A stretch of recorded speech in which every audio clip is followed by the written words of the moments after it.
If you're looking to take your deadlift to the next level, this video is exactly what you're looking for. So in this video, we're going to go through a couple tips to maximize your deadlift.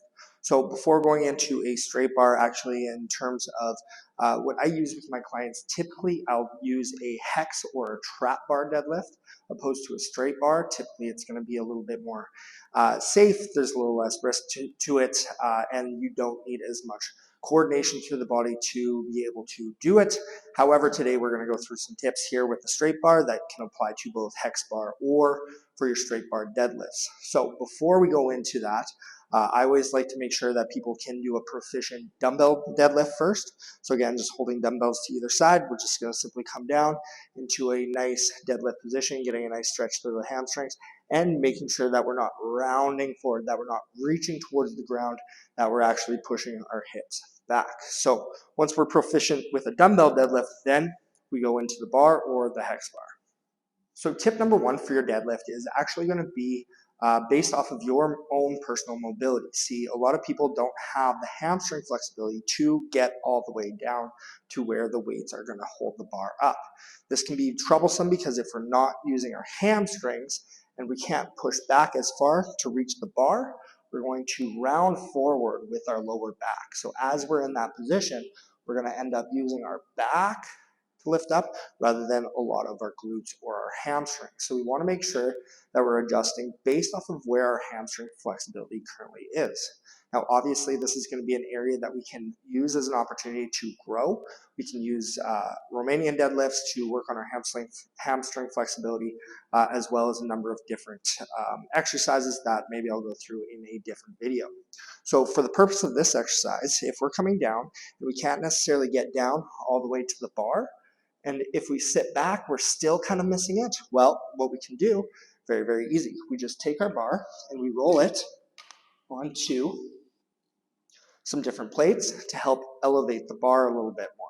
There's nothing wrong with elevating the bar, especially when it comes to making sure that we're staying safe and pain-free with our deadlifts. Now, if you are very, very tight to the hamstrings or through the glutes, it might be best to start off with a rack and do some rack pulls first to help engage through the glutes, build up a little bit of hamstring flexibility, and build up to your ground deadlift.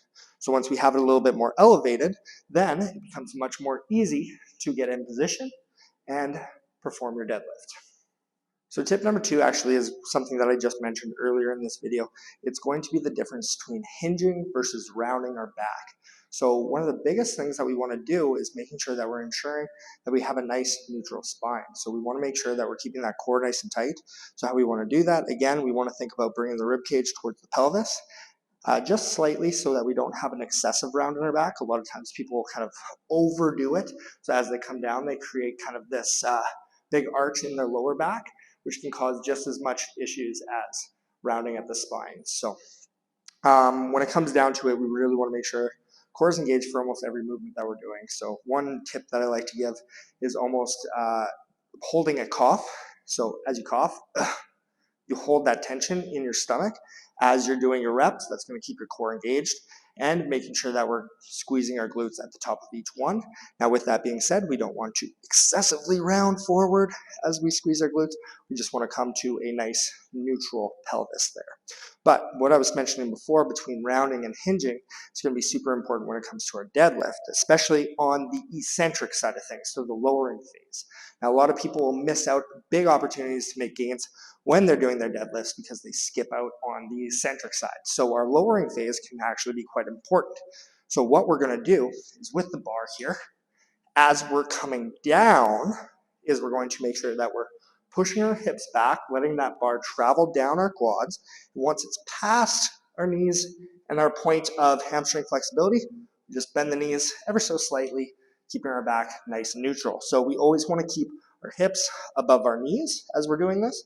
Now, with that being said, the alternative that I see a lot of people do is as they come down, they relax and they kind of reach forward with their shoulders. So making sure that we keep our shoulders in a nice strong position is going to help keep that neutral spine.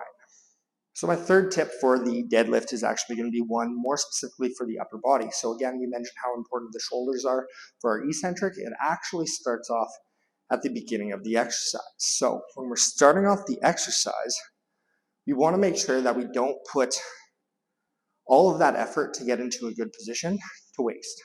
So what I mean by that is once we set up in a nice, good deadlift position, we don't want to completely get out of that position by not having active shoulders. So what I mean by that is we can get in a nice natural position here, and before we lift, and then as we lift, our shoulders round forward as we're coming back up. So we come back down, and once again, if we don't have our shoulders engaged, we're going to keep a nice neutral spine just like this, and then as soon as we lift, our shoulders will come forward slightly. So how do we get rid of that? Well, one of the biggest tips that I can give people for their deadlift and to ensure that they're not using their lower back as much is actually taking the tension out of the bar before doing their deadlift. So what that's going to look like is a small shoulder retraction. So we're going to pull our shoulders back and make sure that we're in a nice tight position. Now, some people like to do this prior to the exercise just to be in the position. However, one of the keys that I like to give my clients when they're doing these is taking the tension out of the bar or taking the clink out of the bar. So I'm not sure if you'll hear this over this video. However, if you're in this position and we pull back on the bar, and it's going to take out a little bit of a tink. So as soon as you hear that tink, then your shoulders are engaged. We're nice and strong through the upper body. We can drive through our lower body to get to the original position. As we come back, we keep our shoulders nice and tight and back down. So instantly, you should feel that more through the hamstrings, through the glutes, and feel a lot stronger as you're doing your deadlift. So there you have it. There's 3 tips to help improve your deadlift. If you're really struggling with your deadlift, please feel free to reach out at any time. My email is rich@RKAthletics.ca, or you can find me on social media at RKAthletics1 on pretty much every platform. So if you want a step-by-step guide on how to improve your deadlift, or if you have any other questions below, feel free to either comment or, as I mentioned, follow any of the other pages and send me a message directly. Until then, I hope you guys choose to live life to the fullest with RK Athletics.